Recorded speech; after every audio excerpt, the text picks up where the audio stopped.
On This Week in Enterprise Tech, the FCC is back. We talked about their plans to make broadband come to rural areas. Well, it seems plans might have changed. Plus, cyber threats are on the rise. So Curtis is going to take us through the landscape and go over what your organization can do to make things better for security. Plus, Curtis, Brian, and I talk with a great guest, James Smith, founder and CEO of Bugsnag, talk about how your application and services data can work for you and your organization. Don't want to miss it. It's Wyatt on the set. This Week in Enterprise Tech is brought to you from LastPass Studios. Securing every access point in your company doesn't have to be a challenge. LastPass unifies access and authentication to make securing your employees simple and secure. Check out lastpass.com/twit to learn more. Podcasts you love. From people you trust. This is Twit. This is Wyatt, This Week in Enterprise Tech, episode 376, recorded January 17th, 2020. Tears for Fears. This episode of This Week in Enterprise Tech is brought to you by UStudio. UStudio hosts, manages, and distributes private, secure podcasts for businesses. Improve your company communication by up to 500% through a private podcast with UStudio. Request your free trial or personalized demo today at the letter U, studio.com. And by LastPass. LastPass is a personal password manager and identity solution for businesses that helps secure everywhere you work and live. One password gets you in, and LastPass will take care of the rest. Visit lastpass.com/twit to learn more. And by Guru. How do you find the answer to customers' questions? Who are the top 10 competitors? What's the Wi-Fi password? Was it hard to answer those questions? Well, Guru thinks it should be easy to get the knowledge you need. They designed Guru to be your single source of truth. Try it for free today at getguru.com/enterprise.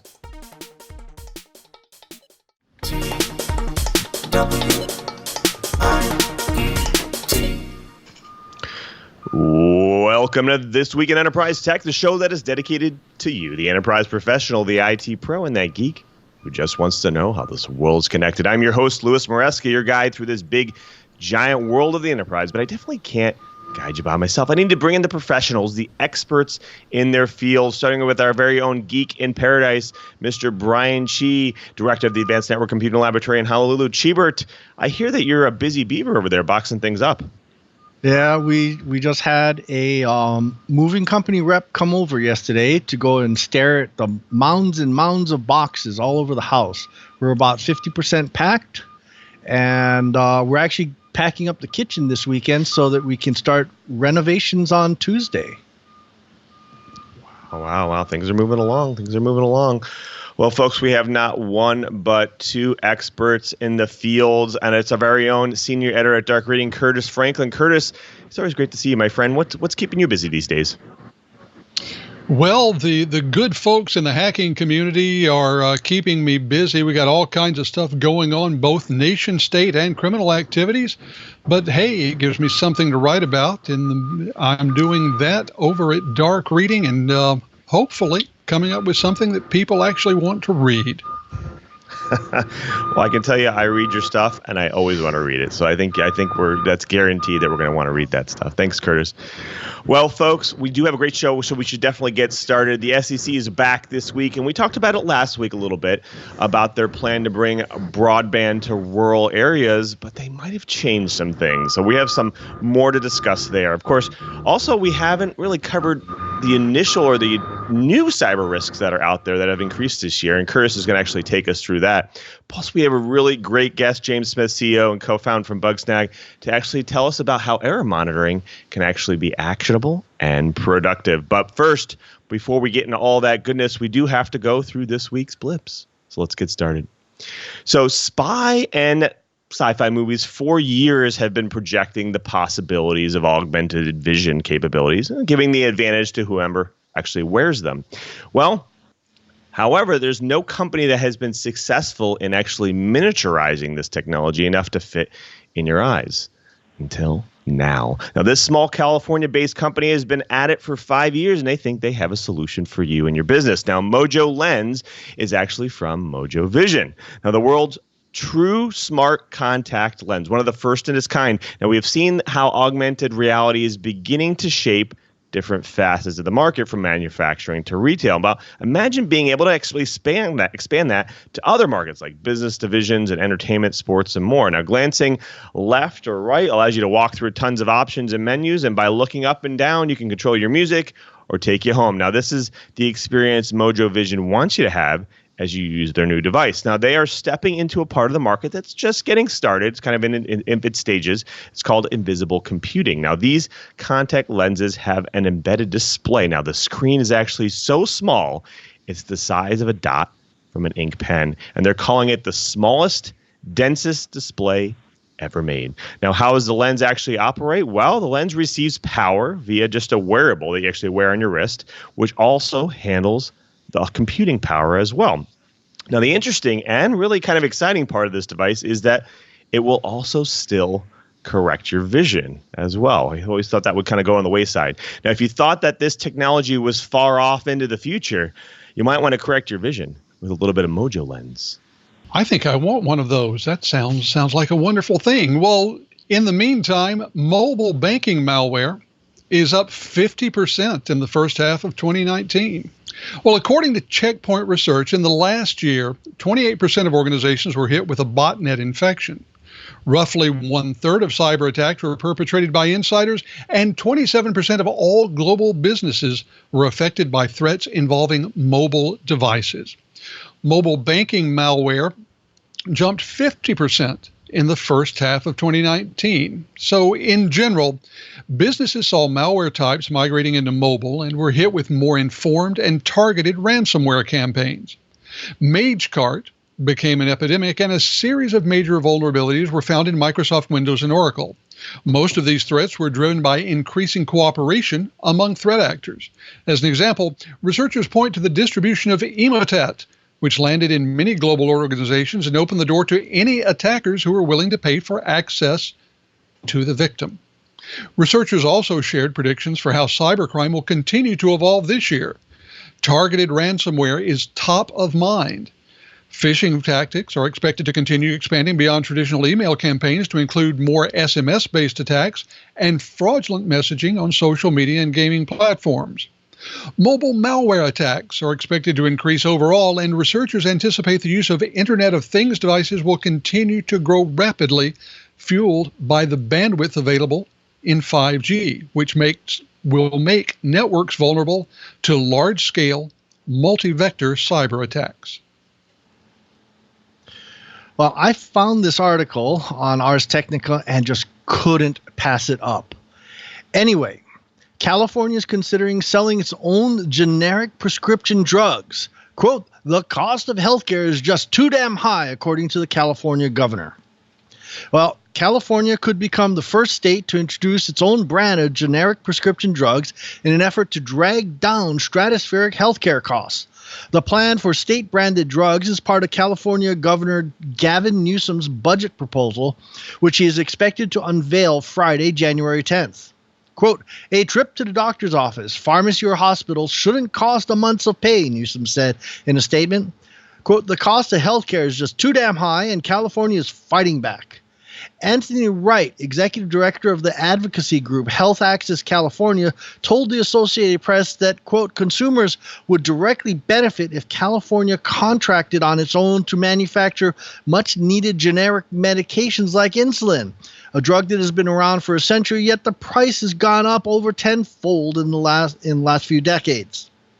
Jeffrey Joyce, who heads the USC Schaefer Center for Health Policy and Economics, meanwhile speculated to the Times that the state might end up focusing on drugs that currently have little competition, which may mean manufacturing drugs that are less commonly used. Quote, in terms of savings to a typical family, it would be very modest, he predicted. Obviously, the industry lobbying group Pharmaceutical Research and Manufacturers of America, PHRMA, told reporters that it was withholding comment until more details about the plan were available. Now, the bottom line is this is clearly more of a shot across the bow of the pharmaceutical industry, and a contributing factor to talent leaving the area is the cost of living. reduce prescription costs, and maybe California can start on the road to not losing companies quite so quickly. Now, facial recognition has been a controversial technology that's been around, and it's been used by other governments in the global arena, especially around national security. Well, this has made people really start to question their actual privacy while outside their homes and in their own countries. Now, this is why the European Commission has revealed that they're actually considering banning the use of facial recognition in the public arenas for up to 5 years. Now, what do you think about that? Well, will this actually fix anything here, or will it just kind of push the problem out further? Well, we already know that the technology allows faces to be captured on CCTV to be checked in real time against watch lists, often compiled by police or other authority. Now, the commission set out its plan in an 18-page document suggesting that the new rules will be introduced to bolster existing regulation surrounding privacy and data rights. Now, what's the ban actually for? Well, they essentially gives the committee time to study and assess the impacts of this technology, and possible risk management measures could be identified and then developed. Now, if you ask me, this is just pushing out the problem out further. Will only come back stronger than it did before. Now, if you're worried about facial recognition, you might want to also worry about updating your PC, where the big problem actually exists. Well, the New York Fed has revealed the implications of a cyber attack on the U.S. financial system. New research published this week from the Federal Reserve Bank of New York says that a cyber attack compromising the integrity of U.S. financial systems could lead to an unprecedented reconciliation and recuperation process. By the way, in this context, reconciliation means figuring out where all the transactions are between the different financial institutions. They estimate the impairment of any of the 5 most active U.S. banks could lead to significant spillovers to other banks and affect 38% of the entire financial network on average. These top banks account to close to half of total payments, with the top 10 institutions accounting for more than 60%. And here's a counterintuitive finding. If the banks respond strategically, which is likely if there's uncertainty surrounding the incident, the Federal Reserve says that the extent of the amplification of the attack could be even greater. Well, I've got another bone to pick with our friends across the pond. In this headline from Ars Technica, the U.S. is pressing British officials to block Huawei from their 5G network. U.S. officials were in London on Monday in a last-ditch effort to persuade British Prime Minister Boris Johnson's government not to allow Huawei equipment to be used on its 5G network. The delegation argued that there's no way the UK could reduce the security risk posed by Huawei having access to that network, according to Bloomberg, citing an unidentified person familiar with the meeting. Huawei is the second largest phone manufacturer by volume, but it has struggled to make a dent in the U.S., partly because of concerns expressed by the government, including the FBI, CIA, and NSA, the Federal Communications Commission, and House Intelligence Committee. The U.S. has long alleged that Huawei maintains a tight relationship with the Chinese government, creating fear that equipment from those manufacturers could be used to spy on other countries and companies. However, Prime Minister Johnson told the BBC Breakfast on Tuesday that Britain deserves, quote, access to the best possible technology. His government determined that some of Huawei's gear isn't available in the West, so Britain's next generation wireless infrastructure could be left behind if it doesn't do business with the Chinese company. Quote, we want to put in gigabit broadband for everybody. Now, if people oppose one brand or another, then they have to tell us what is the alternative, he says. So my personal opinion is that the UK is staring down the throat of a wild animal that's probably going to bite back. And I have to imagine the UK intelligence agencies are about to have a stroke over this relationship. My message to Prime Minister Johnson is to let market pressures handle this and don't give China a direct pipe into the UK's telecommunications infrastructure. Now, everyone's fairly familiar with Google extensions. In fact, they help you every day, whether it's remembering your passwords or blocking ads, right? But what about all those cool Chrome apps you've used in the past? So they're web-based apps, almost like a single page app that acts like a installed one that actually lets you take it offline while traveling or without connectivity. Well, Google has decided it's time to sunset those things.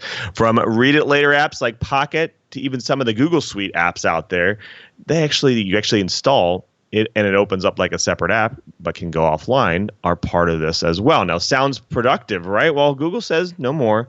They've revealed a timeline for sunsetting these apps by June 2022. Now, at some point in June 2020, Chrome apps will stop working on both Windows, Mac OS, and Linux unless you have Chrome Enterprise or Chrome Education upgrade, which lets you use Chrome apps for 6 more months. Now, you might have thought since Chrome OS has this type of app model, these might still work on there. Well, not a chance. If you're on Chrome OS, Chrome apps will work until 2021. Again, if you have Chrome Enterprise or Chrome Education, Google says you can use Chrome apps for 1 additional year. Now, it looks like Google feels the future of offline or maybe even edge computing here in their OS type apps is kind of dim. So removing this functionality makes sense for them, but they might want to start talking to customers like, I don't know, salespeople and manufacturing workers where there's really kind of sometimes little to no connectivity where they actually work. And it looks like productivity of the workforce might just not be a concern here, but we'll have to see.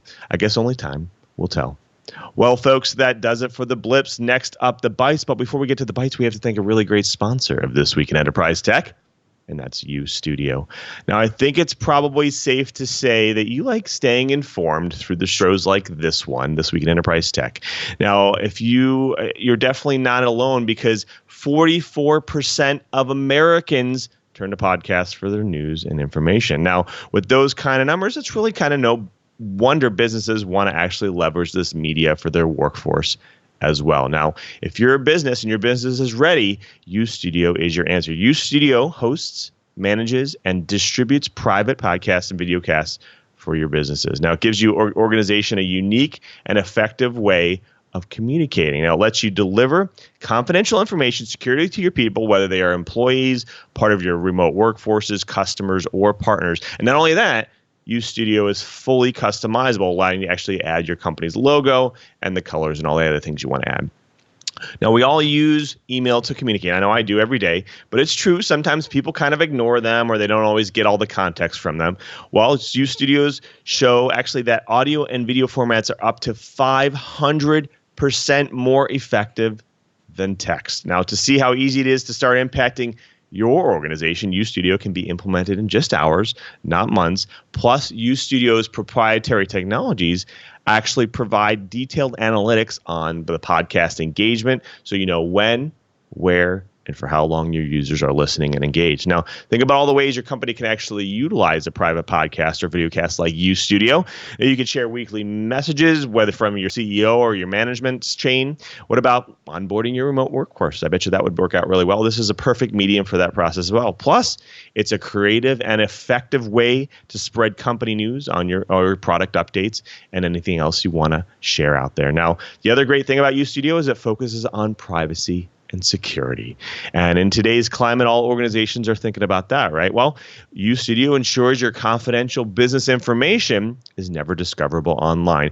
Plus, not only that, they quickly authenticate users using SSO or authentication protocols, ensuring authentication gets out of the way and unlocks all the available content. Not only that, you can actually use a restrict access by department, seniority, and location. Now, UStudio will make it easy for you to communicate effectively across your entire organization. In fact, each recording can be downloaded and listened to on demand so your users can make the most out of their time, which usually gets lost during commuting or traveling.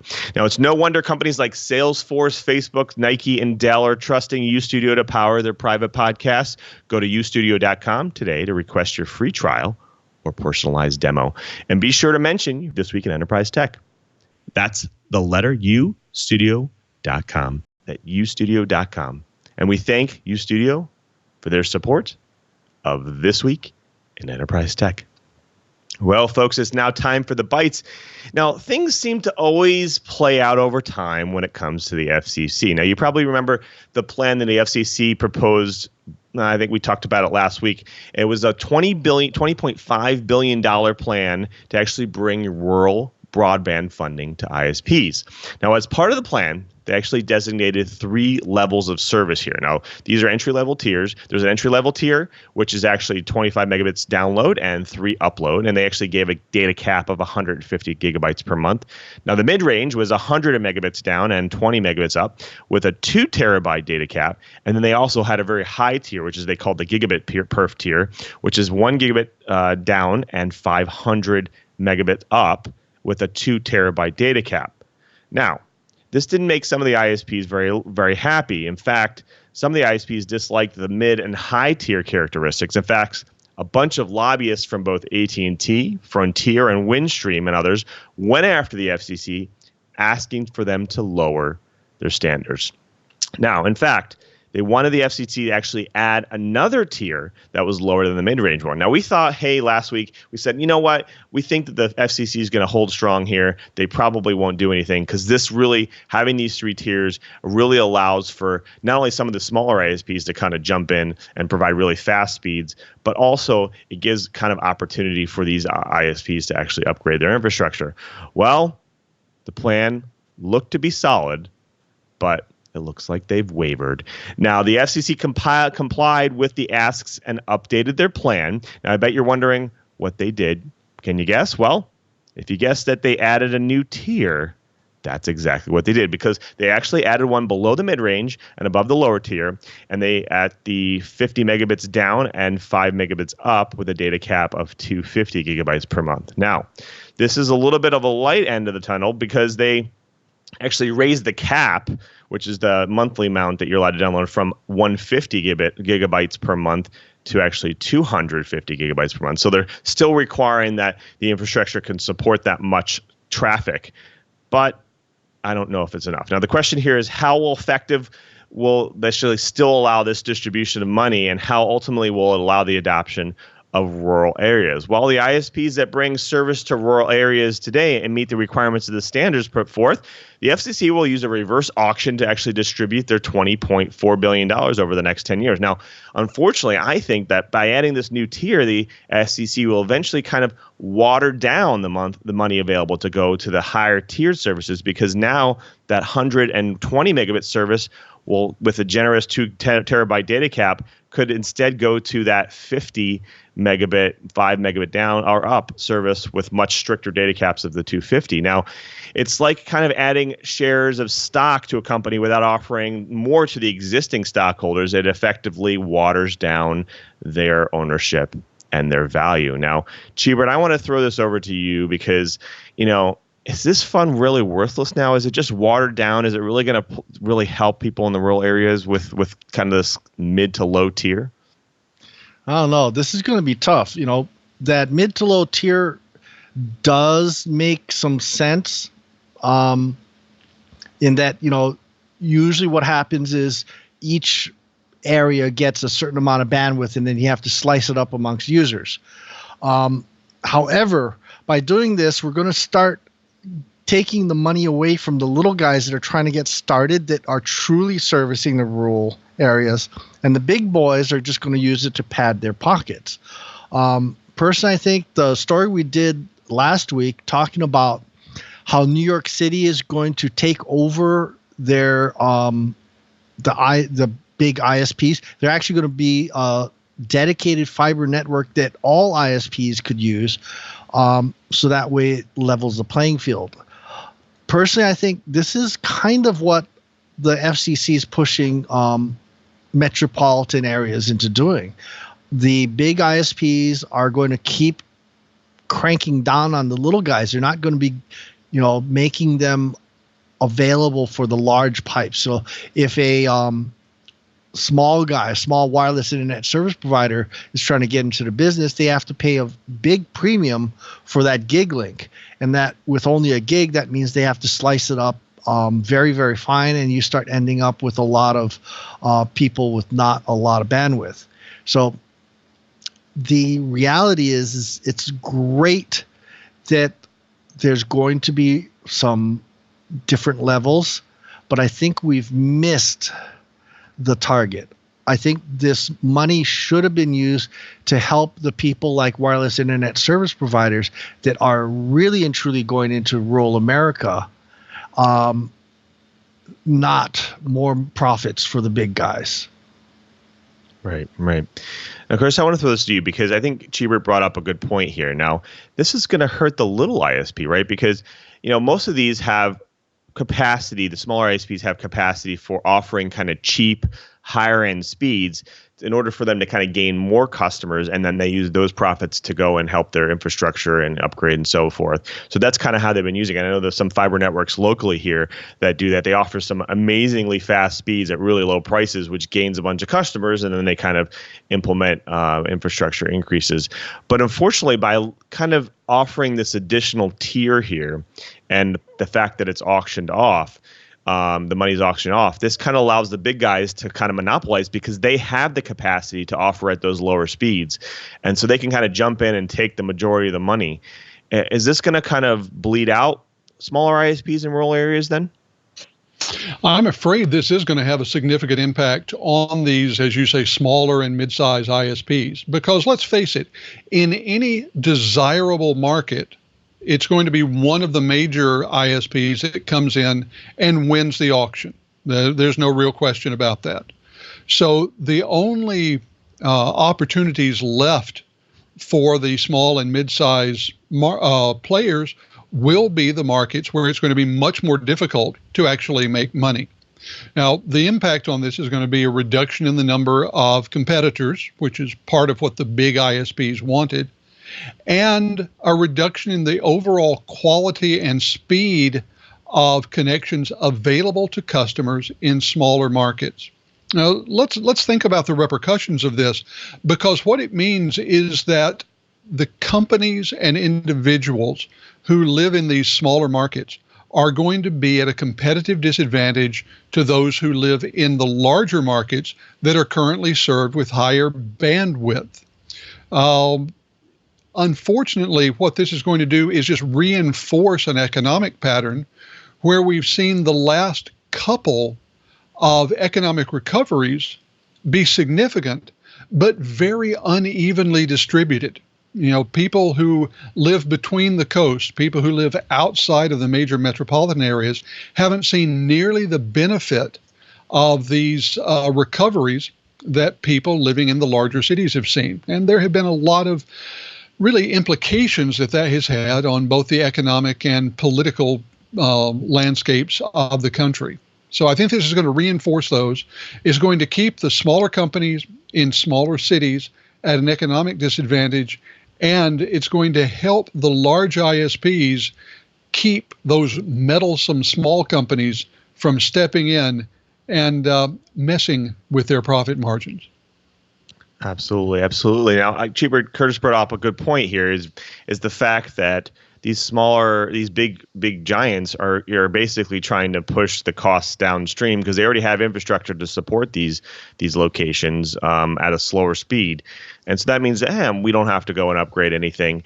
Do you think that this is going to have kind of a downstream effect? Because some of these ISPs, these smaller ones, they rent from these bigger ones. And if the infrastructure is not updated, they're just not going to have the infrastructure to support them. So again, it just has this kind of snowball effect across the board. Does this mean that we're just not going to push we're not going to push upgrade going forward? We're not going to push forward the technology if we do this way? I personally think the ruling is misplaced. I don't think it's going to do a darn thing for the so-called tier 3 internet service provider. The tier 1s are the giants. They're crossing the country. They're crossing the oceans. Tier 2s are the big boys. They have lots of bandwidth. They're going city to city, but their connectivity is relatively limited. The tier 3, the wireless internet service providers and the small ISPs are the ones that are going the last mile. And those are the people that really and truly aren't being served by this. I think the FCC is only catering to the big boys. I think the infrastructure isn't going to be used. I think it's going to be padding profit margins. And I think FCC Chairman Pai really and truly needs to start thinking about making it easier for the tier 3 guys to get bandwidth. Right now, getting a fiber just across the street, the big boys make the tier 3 ISP pay the entire cost right up front. They aren't normally willing to amortize that too much. So like, for instance, when I tried to get a fiber from the curb in the street about 30 feet into a building that the University of Hawaii rents, they told us it was going to cost me $12,000 just for the install. Well, that starts making it real interesting. And I said, okay, fooey on you. I went and actually just put in LTE there. I would have loved to have had an option of getting maybe a wireless internet service provider to drop a wireless gig in there and, give me some bandwidth in between an LTE modem and the symmetrical gig that the big boys say that's the smallest we'll give you. So, yeah, I think the FCC has lost touch with rural America. And I think rural America, you all need to go and call your representatives and start pissing on someone's Cheerios. It's unfortunate because the original plan that they had some legs. I think that we all agreed last week that, yeah, this could really help things. It could really push things forward. But they just had to go screw things up, didn't they? Unfortunately. Well, folks, that does it for that one. And we do want to go into the next one because Curtis has some really great information. Now, cyber risk is on the rise. Curtis, what are businesses to do here? Well, it's interesting. With the recent increase in tension in the Middle East, a lot of attention has been placed on the possibility of Iran having cyber attacks as part of their arsenal against the U.S. And a lot of people have gotten very worried about the possibility of that spilling over into the private sector.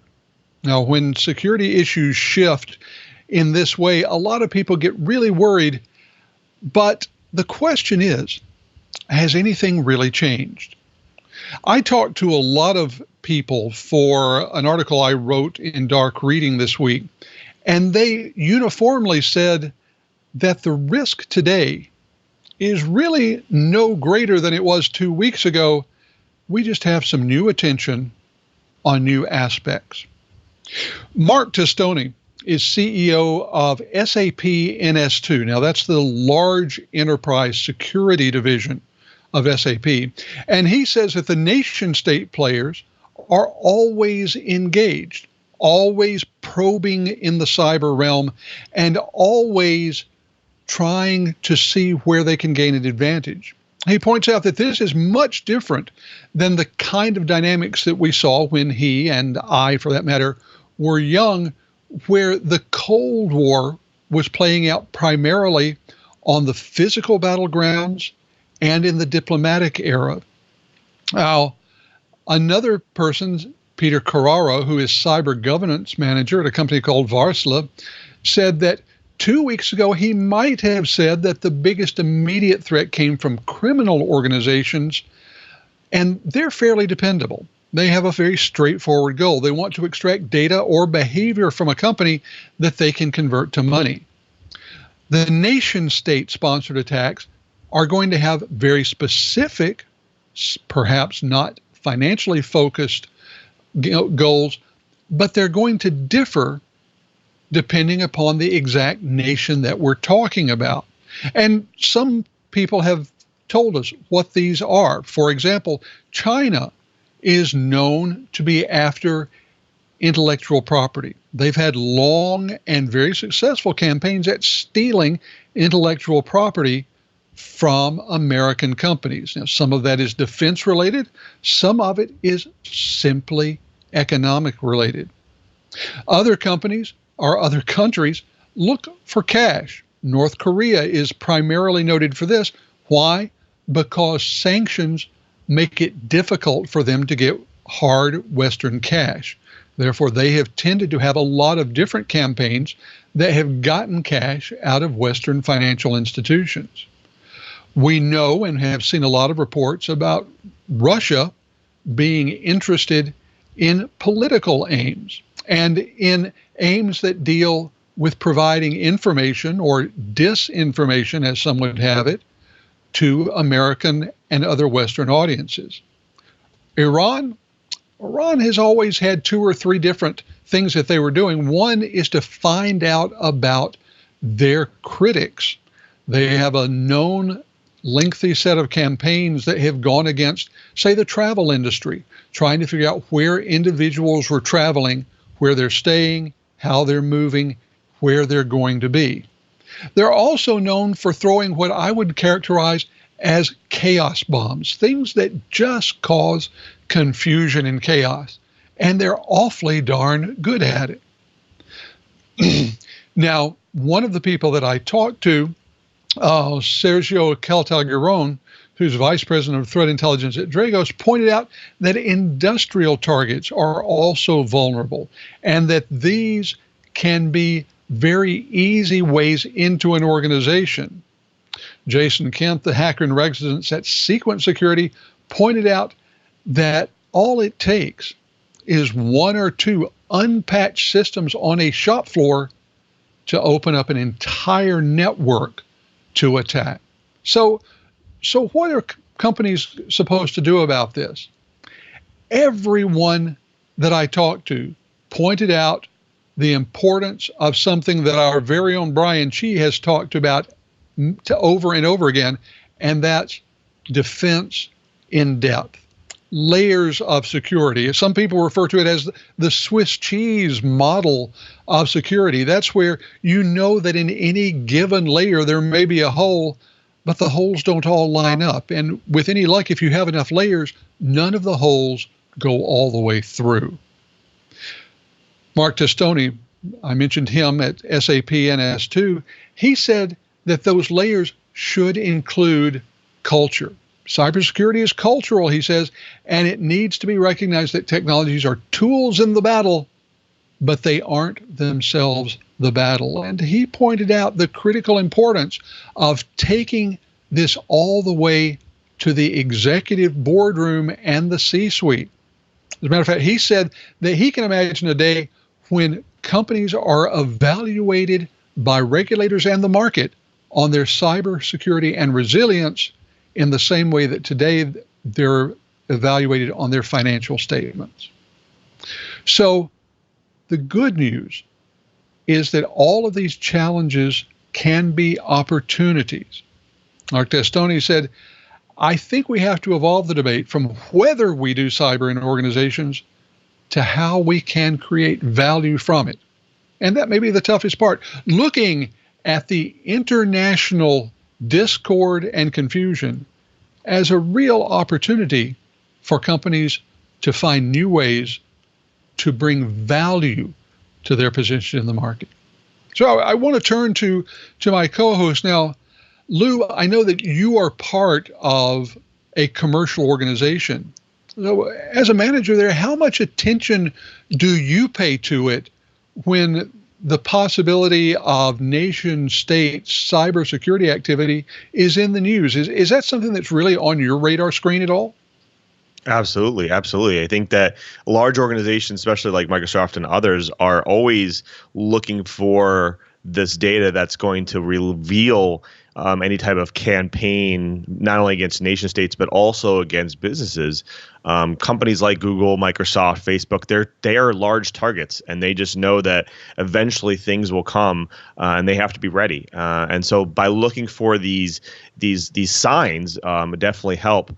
But the problem here is a lot of times they're not always going to find the signs. And so they have to be ready from another point of view, which is why they have organizations. These large businesses have organizations that actually continue to almost pen test and verify, fuzz test environments and different software to make sure that they can know about the vulnerabilities before they're exploited and before they're used by other campaigns, both in the global arena and the local arena.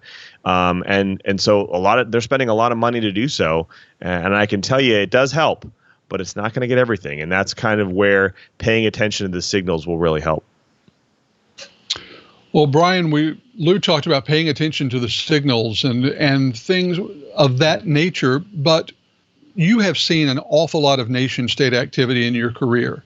Realistically, we can say soothing words to private enterprise security professionals, but is there anything they can realistically do to protect themselves against a nation-state sponsored attack?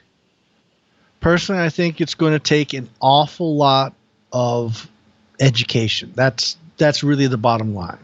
So what I tell a lot of my students, what I tell a lot of the people I brief, is that the really huge difference between the guys that are trying to grab your money and the nation states that are trying to grab your knowledge is patience. So there's a thing we say, a lot of people in the security industry consider China as being the number one threat. And they have patience. They are willing to collect grains of sand. You do that long enough and you have your own beach. Just look at what's happened on, a lot of those new fancy fighter jets and bombers and ships and so forth look an awful lot like product produced in the United States. We need to educate people. We need to make sure that everybody understands this whole concept of collecting grains of sand. We need to be able to go and say, hey, I'm not willing to walk away from my laptop unless it's locked. I'm willing to make sure that I'm using current SSL certificates. I need to be willing to make sure that I'm changing passwords on a regular basis.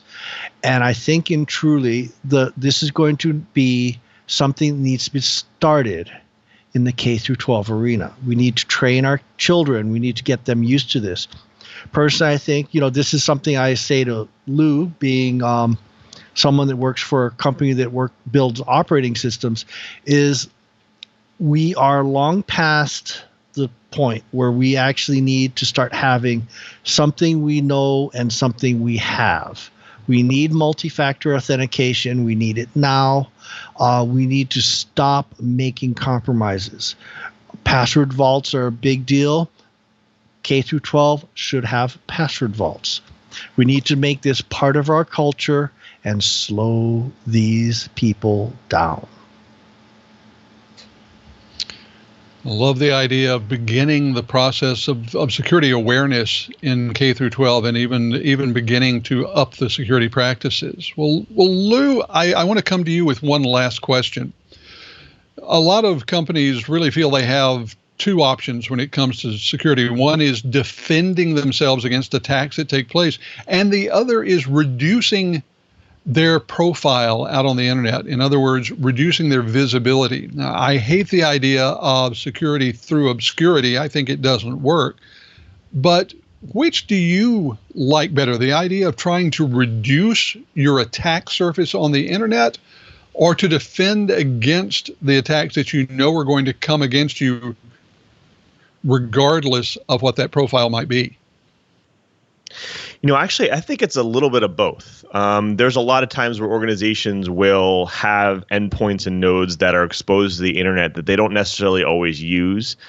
Plus, consolidating down to single points of entry allows you better sometimes to actually monitor and secure those endpoints.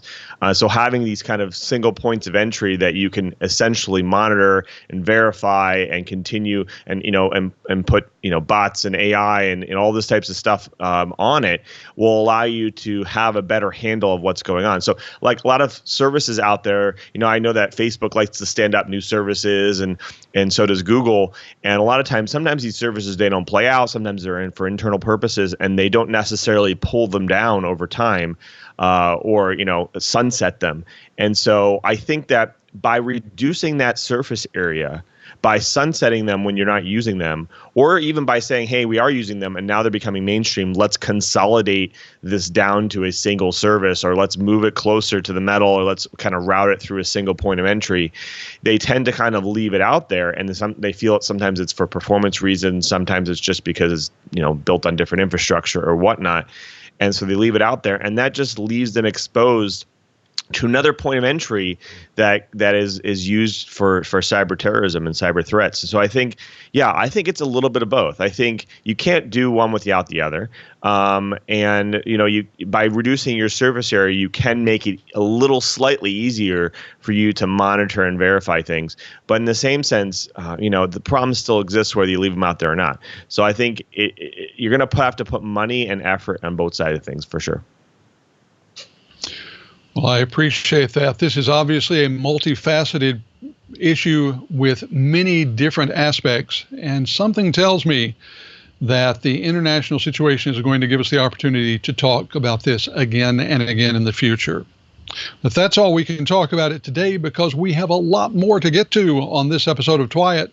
So, Lou, I'm going to turn it back over to you to continue moving us forward toward a great guest.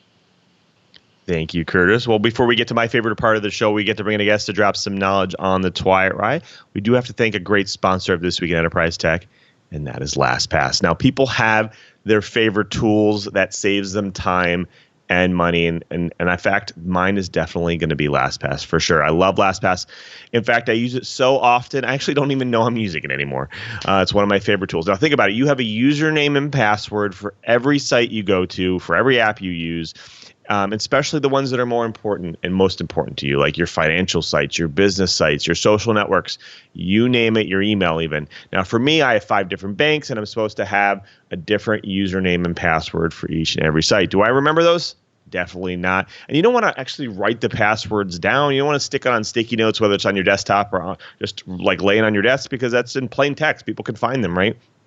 And you don't want to leave it in your email, because, of course, that also means that sometimes somebody can breach your email and get those as well. Well, that's why LastPass comes in, and it saves us all. Now, LastPass automatically remembers and fills your passwords anytime, anywhere, whether you're on your computer or on your mobile device.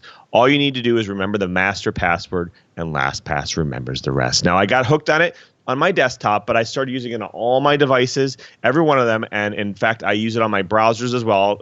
They have a browser added for both Chrome, Edge, Firefox, Opera, and more. Plus, it works on any one of the mobile devices like Android or iOS. And actually kind of just adds peace of mind, because your data is really just encrypted and decrypted at the device level. This means that the data is in a vault and it's kept secret, even from LastPass. Now, it was just recently where I had a medical bill that I had to pay. I was at a meeting, and I hadn't visited the site in a long time, and I actually couldn't remember the email and a password. And my family called me, and they said, hey, you need to pay this right away. There's going to be a late fee, that kind of thing. Now, did I remember the information? No, of course not. And I didn't have time to go through the whole circle of resetting it and so on and so forth. All I had to do was visit the LastPass vault, and with my master password, bam, I had that password. I was able to give it to them. It literally saved me time and money, and I was able to get and pay that bill. Now, I'm talking about my personal use here, but they also have LastPass Families and LastPass Enterprise as well. Now, 17.8 million people and over 61,000 businesses trust LastPass. Now, LastPass is an award-winning security solution that actually helps individuals and businesses navigate their online lives easily and securely.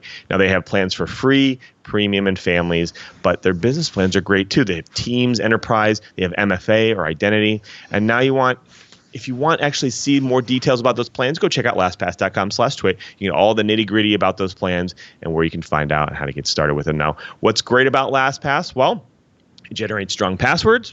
It shares passwords or notes within LastPass to employees or family members. Plus, LastPass for Business offers flexible password management, single sign-on, multi-factor authentication options, and I can do it on any one of my devices. Now, it holds personal information like credit card information, as well as pictures of passports and other documents that can be needed and secured. In fact, it now offers passwordless login options for employees, which actually increases productivity and security. Now, set those security controls and restrictions based on your team's needs. Plus, get this, not only this will probably raise some IT admins' brows, is it actually offers Active Directory integration. Now, that's awesome because that's a single password to access everything. Now, LastPass Security is really kind of ahead of its time. They engage trust, world-class, and third-party security firms to conduct routine audits and testing of their service and infrastructure. In fact, they actually have a detailed review of their controls and processes in a gold standard for confirming the security and reliability of things. Now, sensitive data is encrypted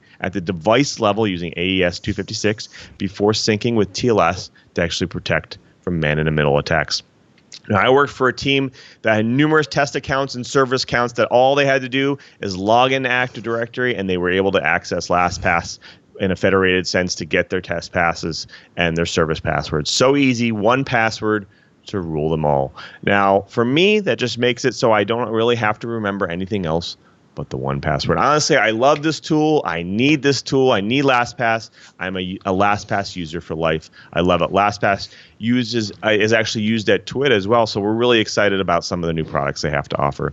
Now, you need LastPass for you and your business with their amazing features that will improve security across your company and make life easier for your users. Visit LastPass.com/twit to find out how they can help you.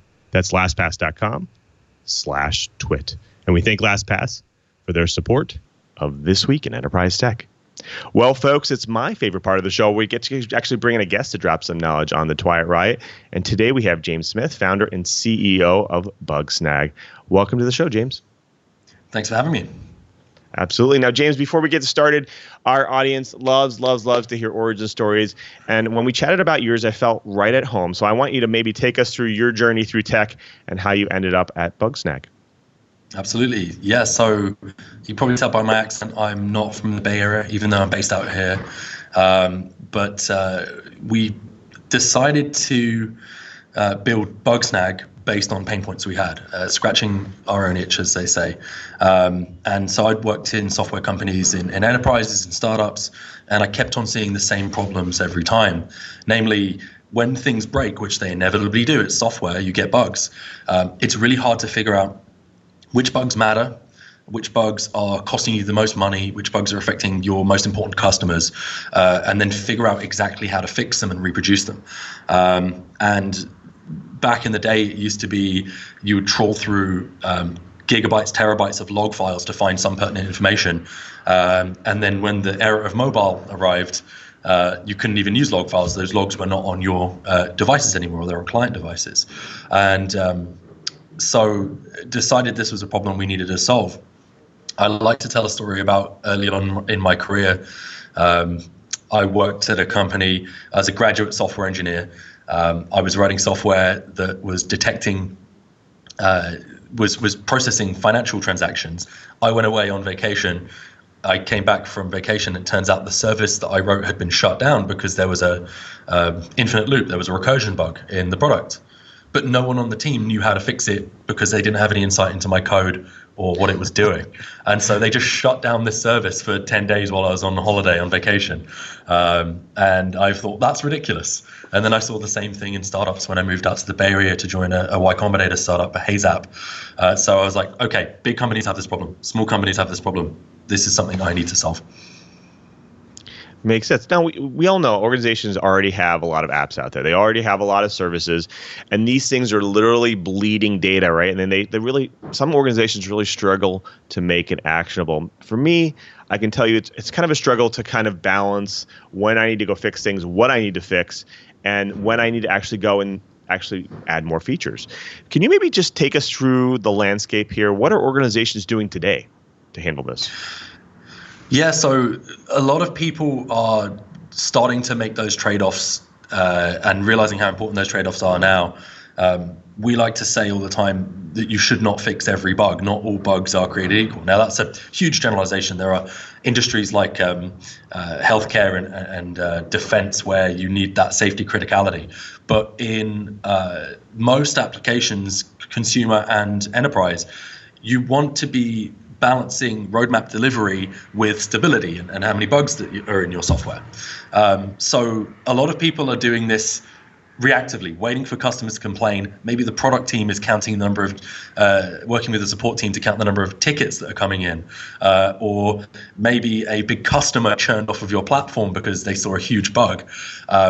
That's the way that a lot of companies are doing things these days. It's very reactive, and it's shocking to me that that's still the norm.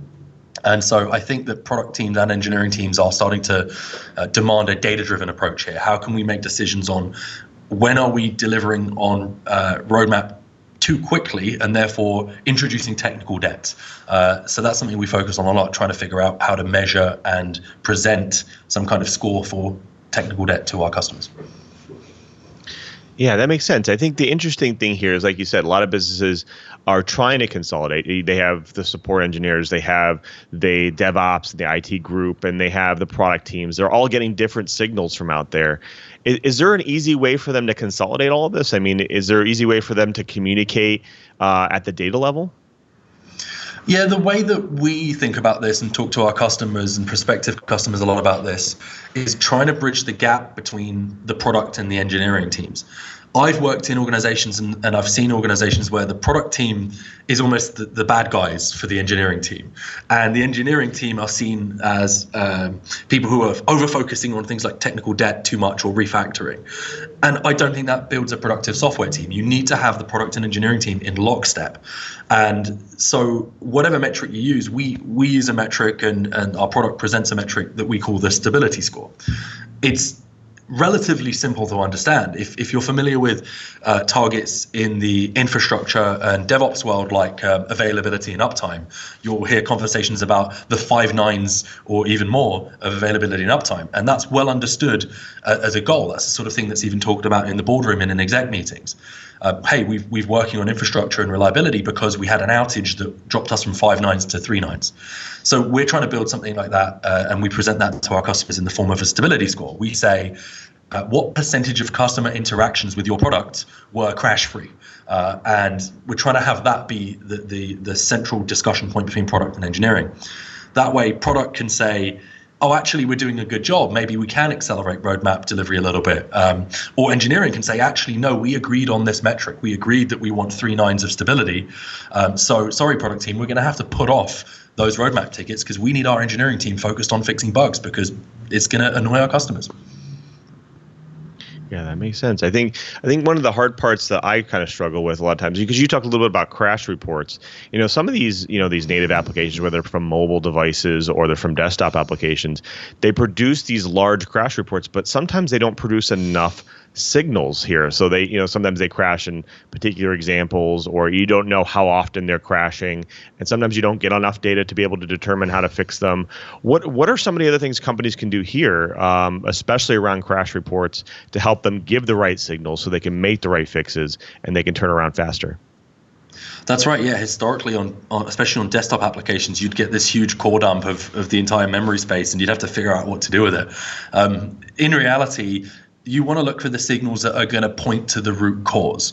So in the Bugsnag product, for example, we will point to the top frame of the stack trace. In fact, it's a little bit more complicated than that. We'll show you the top frame of the stack trace that's in your code, not in library code, SDK code, operating system code. So the idea is behind that is saying, what line of code did my team write and own that was at the forefront of this crash? If you have that top stack frame, it typically will point you to the file name, line number, and even method name where the bug originated. That's actually a really difficult problem to solve in a lot of platforms because, as you said earlier, when you have these huge core dumps and memory dumps, a stack frame in a compiled language will just give you a memory address. So not only do you have to say, this is the information from the stack frame, a lot of the time you have to translate that 0xAB123 to actual meaningful data, file name, line number, and method name that your development team are used to seeing. So I think that's the core thing. Find out where this bug originated and then layer on diagnostic data on top of that. Fantastic. Well, when we come back, we want to hear a little bit more about Bugsnag because I think it has some great functionality. I really think it can start helping organizations out there. But before we get to all that, we bring my co-host back in. I do want to thank another great sponsor of This Week in Enterprise Tech, and that is Guru. Now, whether you're a startup or a large enterprise, Guru can help your team or your company find the information they need to do their job. Now, information can be hard to find. It's often disorganized, and when you find it, it's sometimes inaccurate, right? Well, Guru is a solution that literally unifies your company's knowledge and acts as a single source of truth by putting the right knowledge in your employees' hands at exactly the right time within their workflow. Now, the knowledge you need to do your job finds you, so you don't have to search for it. Now, I've seen organizations use Guru to actually surface what every other department is doing in their organization. For instance, knowledge bases are important, and the before and after experience with a customer puts stake in your organization, and your team needs to have the most up-to-date information and consistent across everyone. Well, making sure that everyone's on the same page for teams in multiple offices is hard, and that's where Guru steps in and helps. Imagine this type of power and information integrated with all of your workflows, all of your applications like Slack or Microsoft Teams. In fact, it has tons of integrations, and all you have to do is ask it a question, and Guru will help you find it from all the information that your organization has already provided. Now, take, for example, Shopify's customer support. They actually needed a solution that lived within the support team's existing workflows that would help them find the answers they needed efficiently. Now, they turned to Guru and now use it over 60% of all support interactions: sales, marketing, product, knowledge management, and more. Now, the company Boomi was able to actually see how Guru fit into their team's daily workflow when Paul Boomi, sales enablement leader, actually made it a point to load a few of their RFP responses into Guru. His aha moment was getting emails from his reps and sales engineers saying Guru helped them answer an RFP proposal a lot faster. Imagine that. Now, as a powerful browser extension, Guru brings up-to-date knowledge verified by your team's experts right into your workflow, right into your daily work. Now, it actually includes integrations like Salesforce, Slack, Zendesk, Gmail, Intercom, and many, many more. Now, Guru uses AI and actually make it so your team is more productive, and it proactively suggests relevant information based on whatever you're working on. Now, it uses AI to help create amazing customer experiences and closes the deals. Best of all, it gives you the team's confidence by reassuring that they're using the most up-to-date and reliable information. Prevent distractions, access, and create knowledge without ever leaving your screen. Go to getguru.com/enterprise right now and try Guru for free. That's getguru.com/enterprise. And we thank Guru for their support of This Week in Enterprise Tech. Well, folks, we've been talking with James Smith, founder and CEO of Bugsnag, about some of the problems organizations have out there to actually make and enable their data that's coming in from all their applications and services and make it more useful. Now, James, I wanted to throw it back to you before I bring my co-host in, because I want you to tell us a lot about kind of what is organizations doing? Maybe give us an example of an organization that's actually using Bugsnag and how it's made them more productive here. Yeah, the teams at Lyft are using Bugsnag. I think that's a really good example here to help figure out when their code is ready to go out to a broader audience. So I think most software teams these days are using some kind of phased rollouts, whether that be blue-green deploys or a A/B test or experiment system to roll out features, or even if you're just rolling out betas and then promoting them to production. And the team at Lyft have a beta program. Drivers and passengers can use a beta version of their applications. And what they do is they'll use Bugsnag, for example, in that process to look at the stability and health of a new beta release. And they're using that to then decide when to promote beta builds to production. That's one of the inputs and signals into, is this version ready for prime time right now? So I think that's a pretty good example. But on the other end of the spectrum, we have people who are writing hobby projects or in the open source community. The creator of the Laravel PHP framework, Taylor Otwell, is using Bugsnag on Laravel.com. And so both ends of the spectrum, huge companies all the way down to individual developers. Makes sense. I do want to bring my co-host back in because obviously they work in the enterprise field. They understand that organizations have these infrastructure and these apps and these services. Cheebert, I want to throw it to you first. This is a big problem right now, and organizations just don't know what to do with it, right? Well, it's, it all comes down to the bottom line. we want the tools. We want to make our products better. I don't think I've met anyone that writes code that doesn't want their code to be better. But how do we justify buying these tools? Open source is easy. We just go and download it, and it's, relatively free or, labor-wise. So to James, what are the key points that I would need to take to management to help me justify buying this tool? Yeah, we recently just closed a deal where the team was using, they built their own homegrown solution here. They built this huge set of UIs and dashboards on top of, I think, Elasticsearch and Kibana. And so they built it all on top of open source technology. And it was a whole team building this product. And that whole team had to stay on top of all the changes in mobile devices and web browsers and obfuscation technologies all the time. So in my mind, when we do business cases for larger customers, larger enterprise customers, the build versus buy argument becomes pretty straightforward. How much are you spending on infrastructure for your homegrown tool, and how much are you spending on the team to build and maintain your product on top of these open source technologies? I think in areas like log management, for example, where you're deciding between maybe Splunk and Logstash, the trade-offs are pretty straightforward. You can say, look, they both capture this data. These are the use cases that we have. In areas like stability management, we tend to be seen as an expert in figuring out when to build features versus fix bugs. So I think teams know that this is something they need, but they don't know how to build it on top of the open source technology that they have. Even things like grouping errors together. We support 50 different technologies. So we have to do custom error grouping technologies for each of these platforms. A good example here is Android applications. If you're writing an Android application in Java and then obfuscating it using something like ProGuard or DexGuard, you have to then recombine that obfuscated script symbol information back with a crash report. You need a whole team to figure out how to do that. Then you do the grouping on top of that. So there's lots and lots of layers of nuance to a problem like stability management to get you to the answer. And if you're a developer, especially, your job is half building features and half coming in and fixing bugs. And when you want to fix bugs, you probably want to get in and out as quick as possible. So that's kind of some of the things that drive the build versus buy.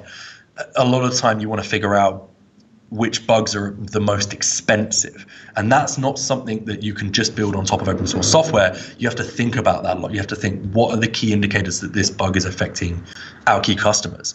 And that's something that we've baked into our product. It makes it a lot easier to do. Now, I do want to throw this over to Curtis, because Curtis, you cover the enterprise world, and that big buzzword of agile is always thrown around. What are organizations doing to stay agile in this case? Well, I think one of the questions we have, I've talked to an awful lot of engineers and program managers over the years, some of whom have embraced Agile and moved on into DevOps, and others who swear that the only way to get reliable software, to get quality software, is through the discipline imposed through the waterfall method. Now, does your software make it possible to have reliable software regardless of the underlying methodology being used, or do you recommend its use inside one methodology or another? We definitely see the most adoption from teams that are have adopted or are adopting Agile, and even going one step further, are using some kind of continuous integration, continuous delivery or deployment. But our product is agnostic to that. Our product runs in a production environment. So the way it works is you install our libraries or SDKs via your package manager, and our SDK is linked as part of your application. So anywhere where your code is running, where Bugsnag is linked into your application, we will collect diagnostics and instrumentation data about crashes and bugs in your software. So the highest value of the product is where your product is deployed in user-facing environments, whether that is internal alphas or phase rollouts or betas, or mostly where we see the most volume of crashes is no surprise in production environments. So waterfall makes sense there as well, because you're going to be doing some kind of limited release alpha testing UAT beta program before you go out into production. The agile teams tend to see a lot more value out of the product because they are intentionally making those trade-offs of short sprints. Let's get the MVP live. Let's see if our customers like this product, and then develop it further if we do see results. And that really, you see a lot of benefit out of that with Bugsnag, but actually we're pretty agnostic to the way you're building your software.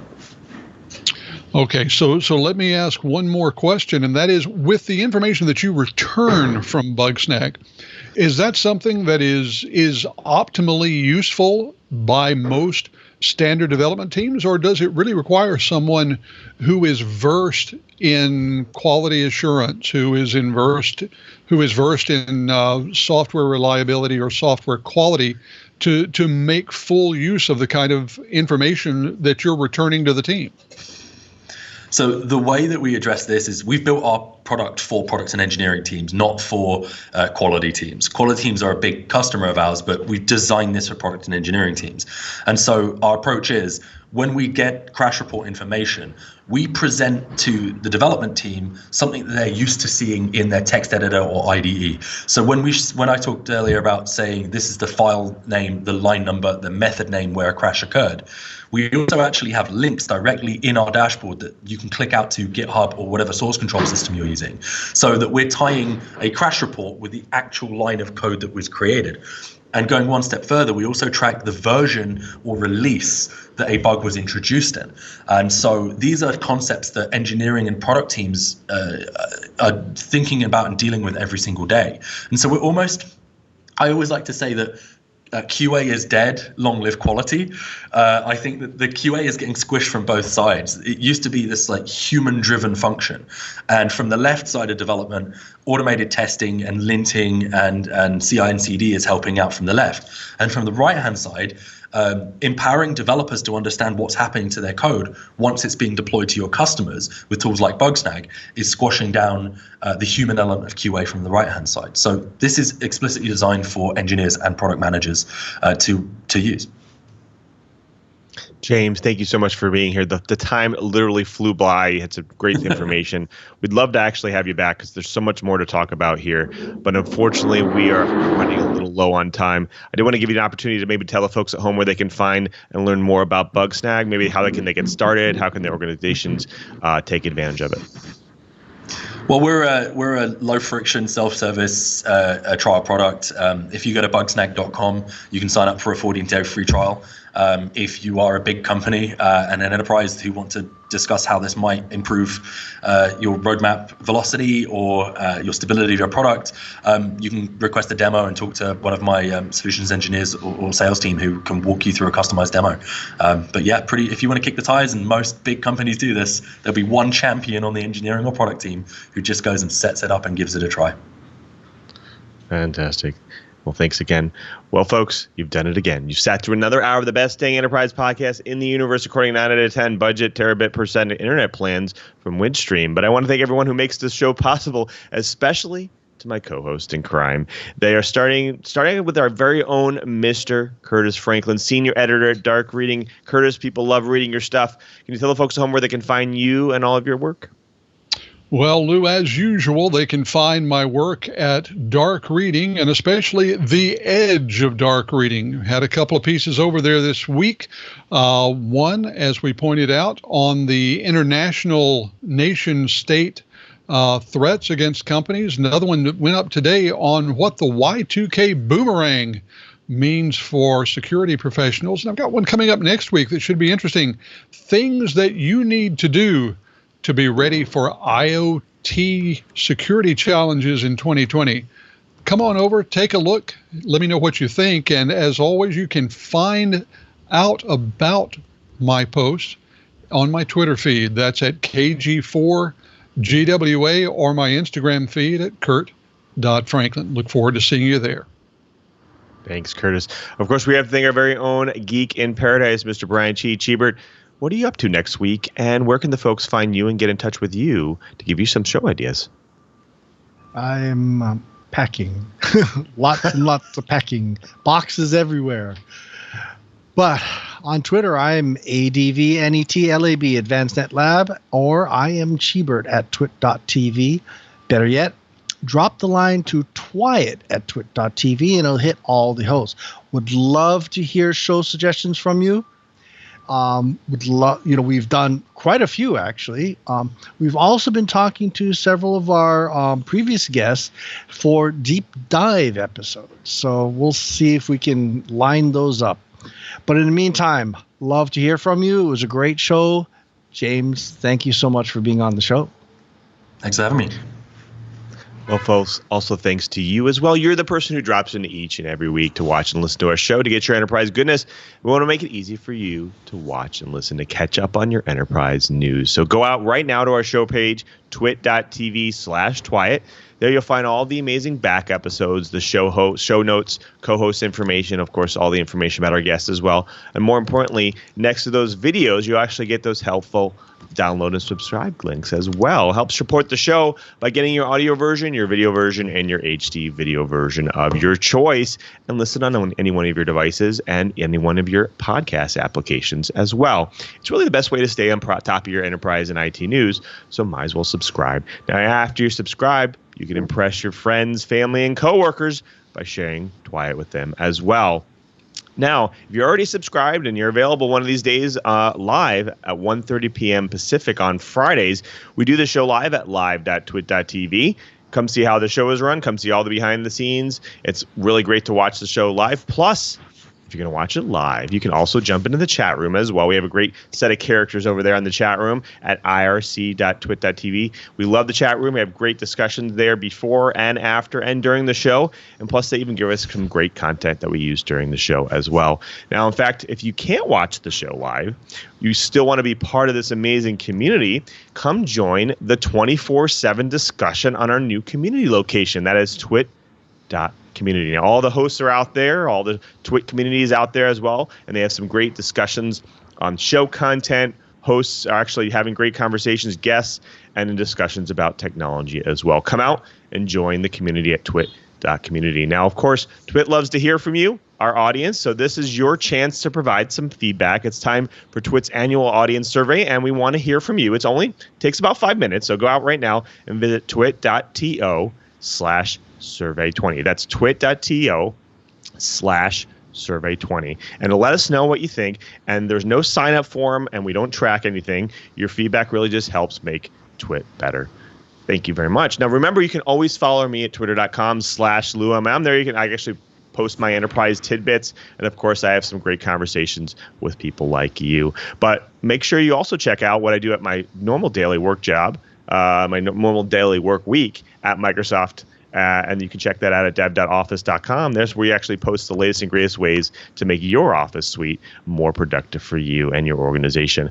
I also want to thank everyone who makes this show possible, especially to Leo and Lisa. They continue to support This Week in Enterprise Tech each and every week, and we couldn't do this show without them.